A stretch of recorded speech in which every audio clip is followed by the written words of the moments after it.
Hello, and welcome back to another episode of the Beacon Way podcast. I'm honored today to have as a guest Gerry. Gerry is the 25-year veteran of the tech professional services industry.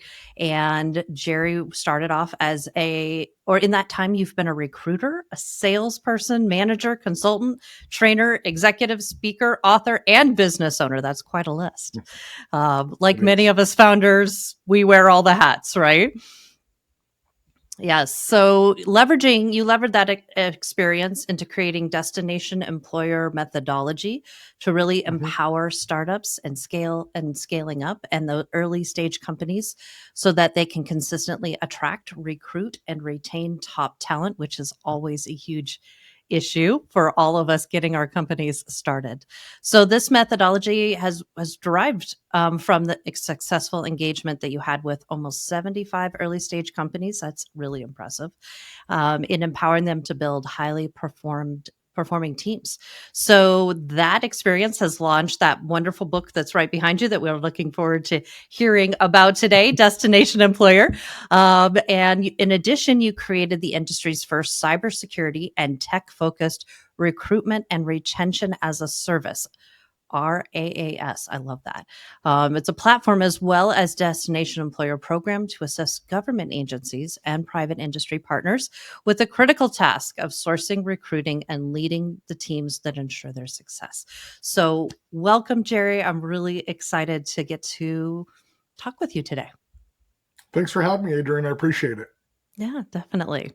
So to kind of get started, I love that in your tenure in business, you've used a lot of what you've encountered to spin off systems.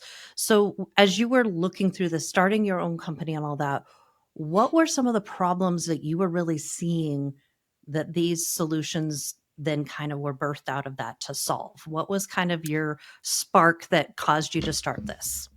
Yeah, absolutely. So I think this disclosure is important. The majority of my work has been in technology services. Hmm. And in technology services, if there is such a thing as a secret sauce, it's the team that you have. And Mm, yet I would see it again and again and again that companies weren't building the culture and attracting the people that would mm, build them a world-class team. And for then they were sure. surprised when they were unable to differentiate from their competitors Mm. because their team was at best average. Oh, yeah, very true. I think So culture is a very quickly and easily overlooked asset in any company. yeah, it's one of those words that gets paid lip service to in nearly any talk that you hear, but it's Mhm. not one that's taken seriously. And what most folks fail to understand is that every company has a culture. The question is your culture the default of the personalities of the people that you've hired that you allow to grow Mm, on its own? Or is it something you've engineered to ensure a successful outcome for your company and your clients? mm, And unfortunately, it's rarely the latter, it's usually the former. Now, mm. sometimes you get lucky and the right personalities gel and they build a great Right. culture, but with 93% of all startups failing in the first 5 years, I would say that lucky magic doesn't often happen. Yeah, yeah. And so you specialize or focus primarily on recruiting within the tech industries, is that correct? Or are you doing it kind of more broader within like an executive scope, or what's kind of your arena there? Yeah, so it's more than recruiting. Okay. Just if I could take a little step back. So I Please. started my career as a technical recruiter, moved from there to sales management, location. So I ran all of New England for Kelly IT, which in those days was a $6 billion piece of business. Then I Mhm. started teaching sales and recruiting to technology services companies, and that eventually evolved into leadership. And the reason for that evolution was I discovered that every single problem I came across in working with my clients was a leadership problem, Hmm. 100% of the time. There's Yeah. an old saying, I believe it's by Benjamin Franklin, and he said that the fish rots from the head down. And companies are no different. So I True. started moving away from sales and recruiter training and into work with leaders to get better at what they do. And Mm, that's really where I made the majority of my discoveries. As part of that, okay. I would take senior executive roles in rapidly growing companies for 18-month stints. Oh, One wow. of those being Apicero, which we grew in less than 5 years to a 9 office, 2,500 person company Wow. across 3 different countries, and were acquired by NTT Data for $250 million. Mm, And the way that we accomplished that is what the book sprang from, that my experience with other companies. And right. what we did differently, and this is why I say it's so much more than recruiting, what we did differently was we developed a reputation in the marketplace. We're a MuleSoft implementation company, so we built API platforms. But Okay. we developed a reputation in the marketplace as a location where MuleSoft talent could 10x their careers. Mm, And we developed that consultant first reputation. So while right. our competitors were going to market trying to find people and losing them as quickly as they found them, we were Mm, draining the majority of talent and they were sticking.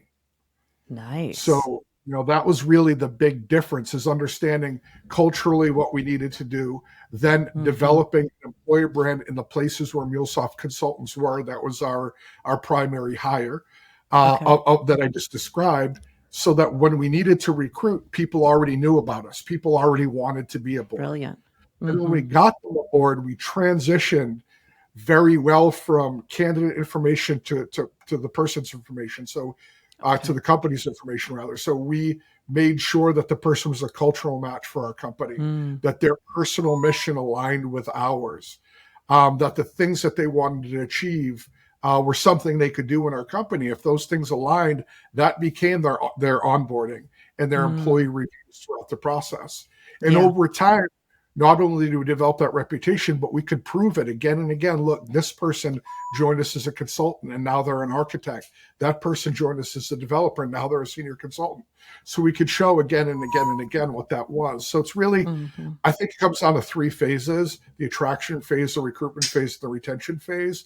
And that's really Yes. what my company Redbeard does. So recruiting is a part of it in my overly Gotcha. long, but it's 1/3 of it.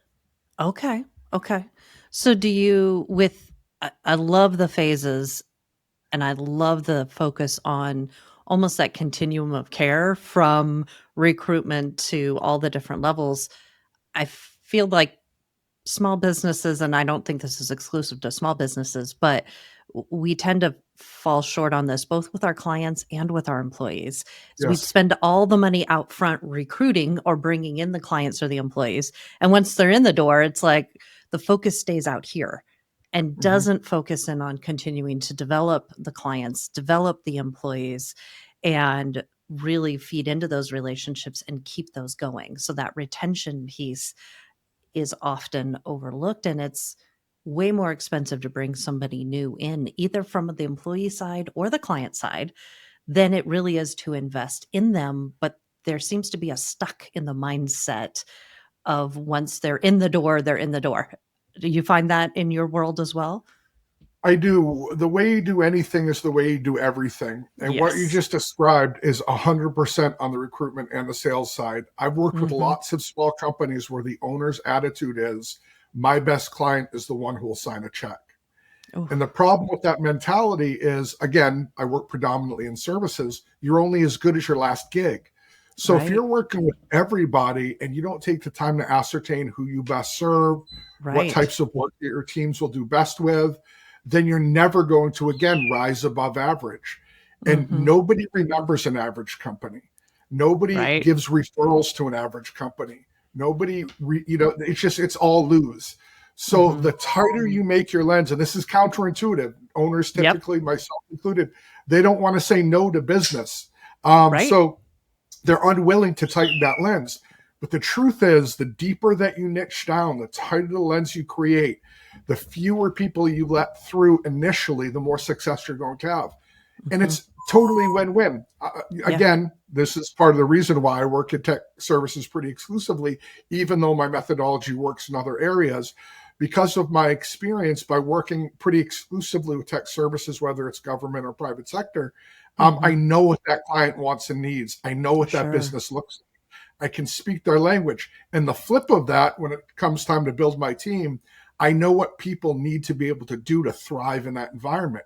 But if I True. was just taking the work of anybody who would cash a check, I can't make Right. those decisions. So it Right. winds up going from win-win to lose-lose. Mhm. How do you help business owners move past that kind of fear mentality that tends to shut them down? I feel like that's a mental block, a stuck, like the fear of loss, whether they're going to lose that client or lose that employee, or there's just that desperate edge. What techniques or encouragement or whatnot do you use to kind of help move business owners past that point? Well, there's a couple of answers, and they're dependent on size and stage. Okay. But I will say, in an effort to give a more general answer, that understanding who you serve best Mm-hmm. answers the questions for everything. So again, Nice. I'll use my own example with Apicero and MuleSoft. We worked exclusively in the MuleSoft space, and we Mm, crushed that. We're Salesforce Partners of the Year 3 years in a row across all nice. three partnership categories. We absolutely crushed that. So when people said MuleSoft, they thought of us. Mm, In that beautiful. course of getting that business, we had several other related types of businesses that were made available, but we knew that that was a trap. We knew Mhm. that we would not do that as well as the other things we did. And so we said no to it, which is never fun or easy. But No. we did it. And the flip of that was when we were growing, which we were growing at an enormous rate. Mm, When we were growing, we could go to market, know exactly the candidates we needed. So right. that linked it together. But for a new business that's just starting out, uh, I understand. I'll tell you, and this might be an out of turn answer, but one of the biggest mistakes I made when I started Redbeard is forgetting that I was no longer part of a 2,500 person organization Oh, with yeah. massive revenue, and Right. starting Redbeard doing some of the things I did there, things that weren't appropriate for my business's stage. And it, Interesting. Yeah. gosh, probably cost me about $300,000 before I corrected that Mhm. mistake. Right hire at the wrong time, Sure. overspending in marketing, stuff I should have done myself in the beginning. Mm, Just lots of mistakes that, frankly, I know better. But when you're this close to the problem, it's right? hard to see. We had that a similar experience when we first started Beacon Media and Marketing. I merged businesses with Jennifer Christensen's business in 2012. And essentially, Beacon Media Marketing was the first digital marketing agency in Alaska, the first full service agency. And we were definitely in that place of fear, and we would take anybody and everybody. And for us, it was media buys. That was our big hurdle we had to mentally get through, because we felt like nobody would take us seriously if we didn't do traditional radio, TV media buys. We knew nothing about that industry, Mm-hmm. but we felt like we had to, or we weren't going to be taken seriously. And that was one of the biggest mistakes we made in those early days. And it cost us hundreds of thousands of dollars as well. And that it became a third of our business, but it was all pass through business. We weren't keeping any of that revenue. And so Yes. that was a hard call to make, to cut that department completely and own what we did well, which was digital marketing, not radio, not TV, Mm-hmm. digital marketing. But that was a scary leap to make. And honestly, it took us years to get past ourselves, even though we're advising clients at the same time to niche down and to own your niche. And here we are, like you said, we knew better, but that fear became a trap we couldn't see past. 100% agree. And it's so easy. I've made it myself more than once, I'm embarrassed to say. When you have an opportunity to get revenue and you're struggling in the beginning, how do you say no to that? Mhm. And I would Yeah. argue, and I think there's some logical cases when at times it does make sense to say yes, but you Mhm. have to own that, and you have to be transparent in the fact that you're intentionally stepping out. There's a Mhm. great book I read when I was a teenager called Way of the Peaceful Warrior. Mm. And one of the things that it teaches is being intentional in your choices. And Oh. it's written in novel form. It was popular back then. Yeah. And it was a story about a gymnast who gets in a motorcycle accident and he has to recover to be able to be a Mm. gymnast again. And his mentor makes him go on a vegan diet, which I don't ascribe to. But they hit a certain goal and then they go out for steaks and smoke a cigar. And he's like, this is, why are we doing this? He goes, Yeah. because we're choosing to. And Mm, that was the whole lesson, that chapter, is making right. intentional choices about doing things. There Yeah. might be a time in your business when you need that to keep that business to keep the lights on. In that Mhm. circumstance, it might be the right play, but you have to own that you're making a choice and be transparent to your team and your client. Mhm. So Adrienne, I don't normally work in this area. I'm taking this project for you, and this is what I'm Right. doing. No, this isn't my norm. And you have to come back to your team and say, hey, guys and gals, this is outside the wheelhouse. This is going to Mhm. suck, but we got to get it done. you Right. know, Right. And and here's the they get reasons left alone. why, you know. Yes, Yeah. I think that's I coached high school girls volleyball for 15 years, I think. And one of the things that I walked away with from that experience that I brought into business was the importance of helping your team understand the why mhm, behind what we're doing. And when your team understands the why, there's a different level of buy-in, yes, even when it 100%. sucks. The military talks about embrace the suck. And it's amazing how much farther a team is willing to go for you and with you, more importantly, when they understand the why. Yeah, there's an old saying: "Those who know how will always strive for those who know why." And I Yep. think when you bring people inside, the circle and share that with them, it's empowering for everybody. Mhm. And this will seem obvious, which is why I'm surprised not more people do it.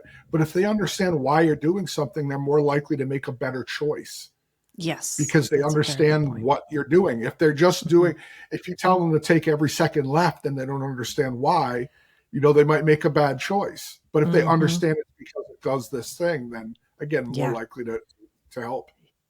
Well, and I found too, just building off of what you just said, when they understand the why, they become partners with you in executing that thing. And now you've multiplied yourself through your whole team. It's now no longer you having to make this initiative happen or bear the full brunt of it. You now have a team coming alongside of you and pulling with you, and they'll often come up with better ideas to get it done because they Yes. understand the why. They make good decisions. They can contribute even more than just, okay, we're all pulling this together. I've had teammates go, yeah, but if our why is this, what if we just jagged this way? Like, Hmm. couldn't we do this? And it's like, oh my gosh, I never thought of that before. And if I hadn't invested in that, and I haven't always done it great, that's for sure. But when you have the right team and you've really explained that why, that is the most amazing moment when the team is now pulling with you and they're coming up with ideas that are above and beyond what you ever could come up with because they're looking at it same why, but they're looking at it from their own experiences and point of view and bringing in their context to it. And it's amazing when that happens. And then that spark tends to spark other people doing it.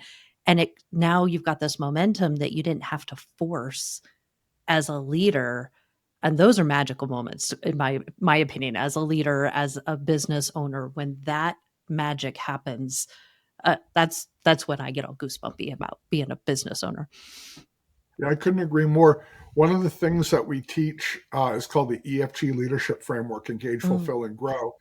And the short of it is, if a person on your team feels heard and valued, if they mhm. like what they do and believe in what the company does, and they're growing in their skills, then they're incentivized to stay and perform at a high level for a long period of time.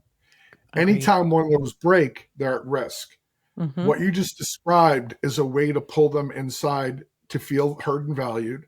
It's Right, going to impact how they feel about the company does because they're better understanding, and it's clearly going to help them grow their skills. So that's a right. win all the way around. Yeah, absolutely, absolutely. So, I'm curious, I love that you're in the tech space, you're talking culture. I don't feel like those are things that I hear together at the same time. So, how do you motivate, encourage leaders to want to implement intentionally a culture? I loved how you talked about that intentionality earlier in a space that's focused very much on data and numbers and engineering type stuff. And I know that in times past, when I've done speaking stuff or talking about company culture, I get a lot of resistance, specifically not just from your industry, but very commonly from that industry because they want to know the numbers. They're like, revenue I can track, P&L I can track, culture I can't track. How do you help them move through that? What are the kind of things that you coach them through?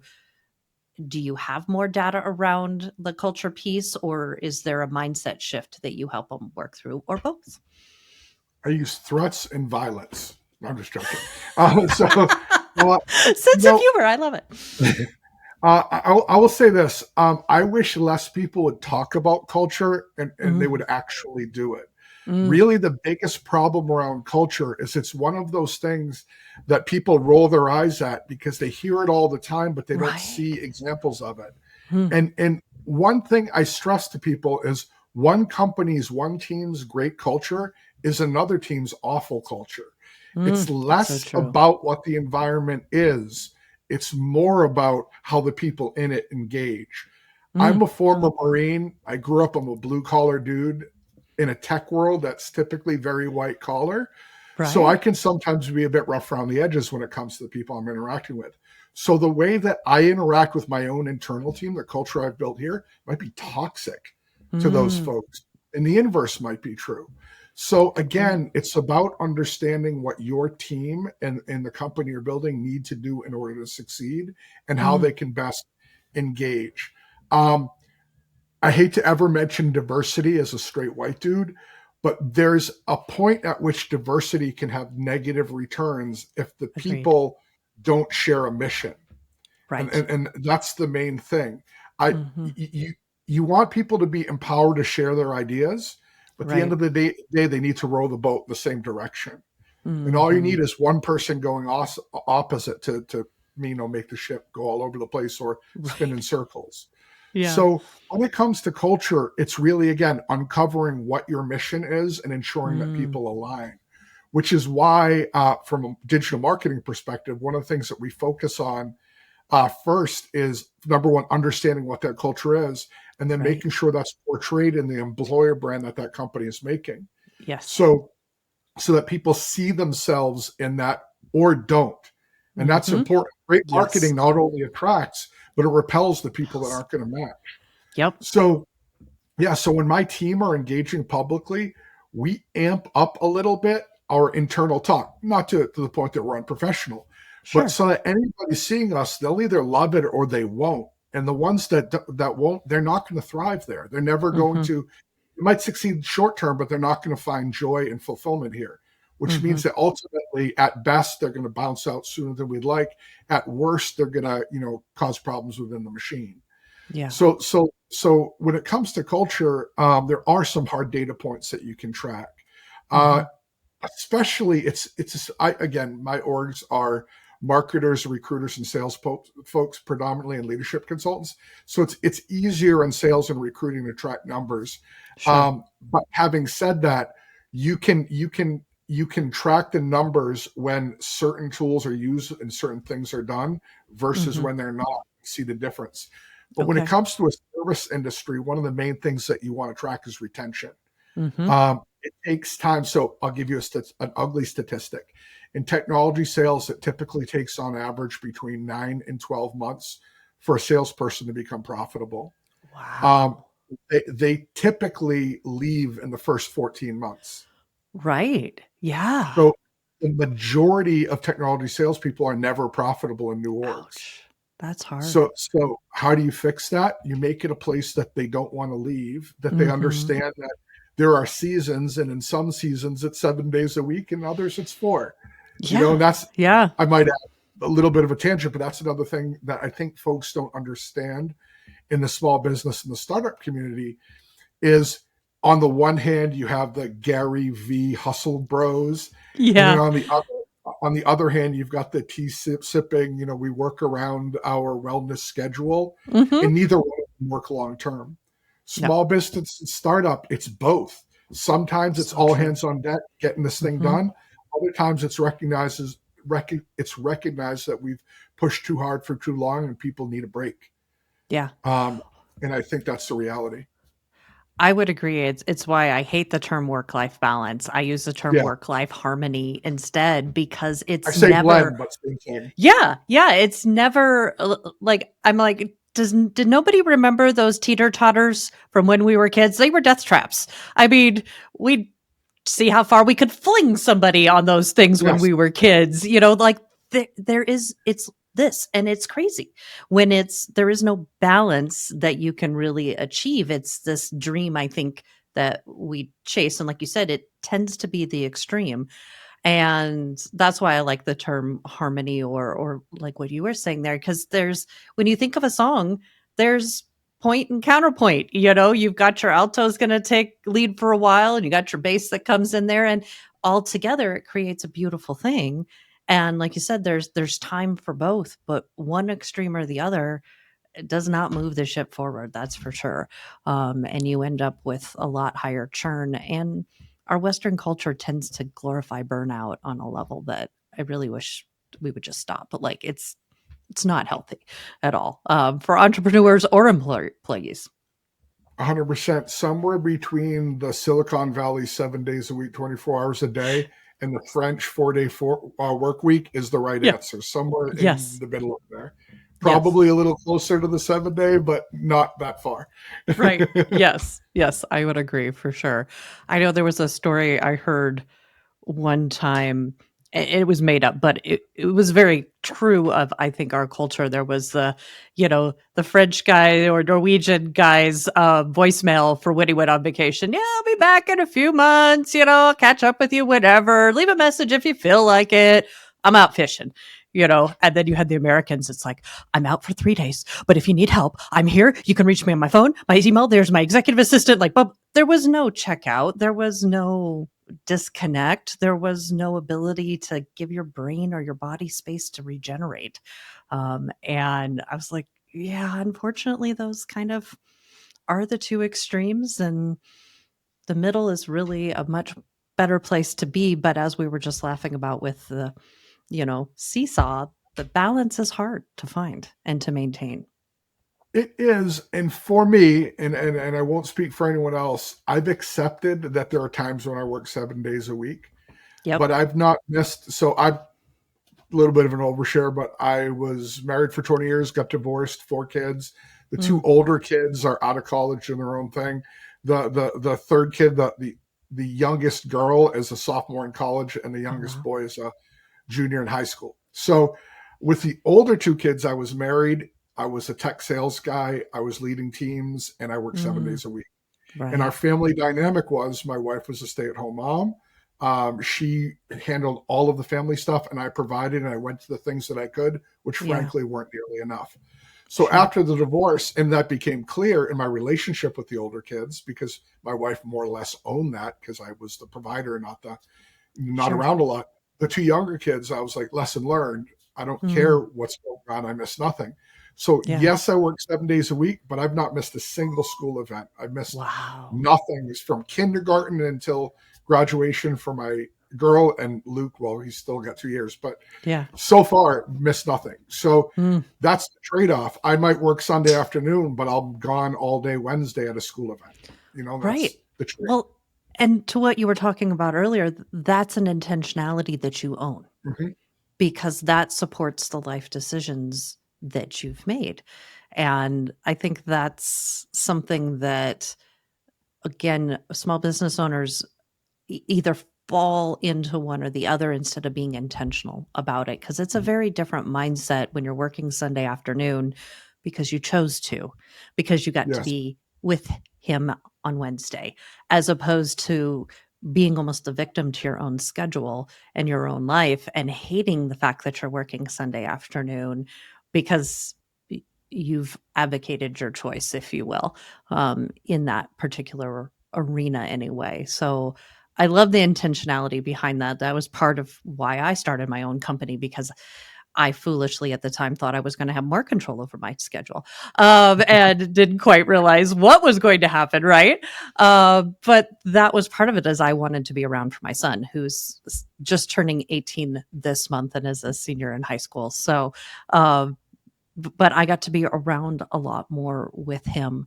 I worked a lot of Sundays and a lot of Yes. Saturdays, but the trade-off was I got to be with him and drop him off at school and pick him up from school and hear all the stories of what happened during the day, while my husband was the other provider in the family. And so I wouldn't have traded those for anything, even though there were a lot of late nights and a lot of Sundays. I'm very thankful that part I did figure out early on, like, okay, I don't actually have the kind of free time I thought I was going to have with my own business. Exactly the opposite. But at least I can be intentional about some of these things. And there's a lot I wish I had done a better job with, for sure. I will say, oh, I'm sorry to drop. Go ahead. No, go for it. I was going to say there is one thing I think it's important to mention here. So we're both owners. And Mhm. one of the things I'm very careful about, because I'm almost always on, so I will text and message my team all the time. Such a good point. Is I make sure they understand I have no need for you to reply to me at 3 a.m. I'm just working because I couldn't sleep. I have Right. no need for you to reply to me on a Sunday afternoon. I'm working because Mhm. I know Tuesday morning I'm out. So Yeah, so that's a good as point. owners, we have to be super careful that we not only say the right thing, but we show that we mean it. So if one of my Mhm. team replies to me on a Sunday afternoon, I thank them and say, just a reminder, there's no need for you to do that, though I'm grateful that you did. Thank you. Right. And I'll give you a hard lesson. Thankfully, I got to learn it through the School of Hard Knocks and someone else's admission in that school instead of my own. So when I was doing a ton of consulting in the past, I was working with a small technology staffing firm.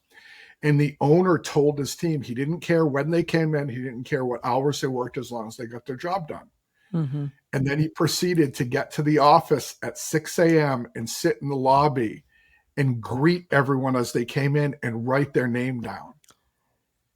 Oh And boy. I watched it for 2 days, and I was like, Dave, you understand that at best you're having a chilling effect on the policy that you say you support by writing Right. down when people come in and greeting them personally. Yeah. And he's like, well, you just want to micromanage, Dave, and that's why your company will never grow. Mm.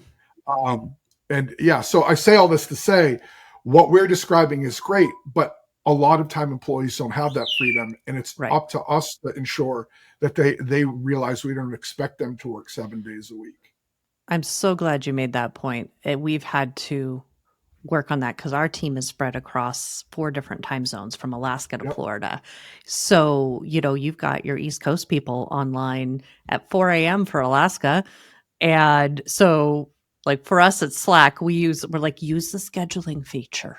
Schedule your text, and we give our staff permission to turn on do not disturb until Mm-hmm. they are officially in the office for their time zone, because we'd have people burning out because they're answering text messages at 11 o'clock, midnight their time, because Alaska's just wrapping up their day. And it's like, no, no.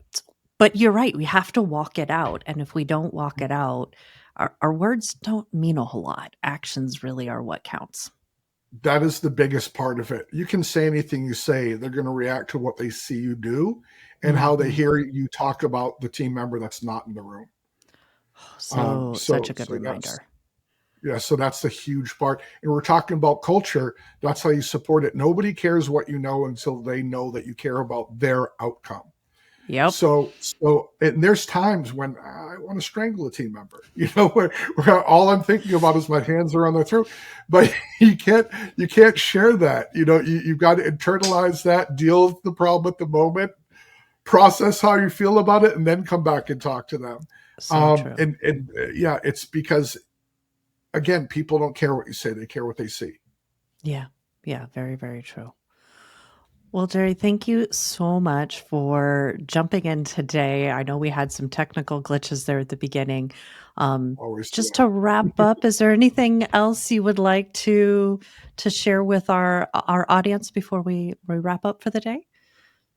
I would just one little thing because we've been kind of dancing around it. Owning a business is an amazing experience, Hmm. and I wouldn't trade it for anything. I'm on my third company, and I've been doing this now for 10 years, somewhere around there, and it's been an amazing experience. But you need to understand what you're trying to accomplish by owning that business. Hmm. The answer isn't always I want to sell my company for $1 bajillion. It might be something that you want to run for the rest of your life and pass on your family. I've got Yeah. a very good friend and mentor. He works as an independent recruiter. He makes a significant income. He splits his time between his house on the beach in South Carolina and his house up here in Massachusetts, where I live. And he knows that his single person company has no value on its own. And when he retires, he's just going to turn out the lights. If he can sell it for anything, it would be a few $100,000, if anything. Sure. But he's living the life he wants. He's making plenty of money, and that's awesome for him.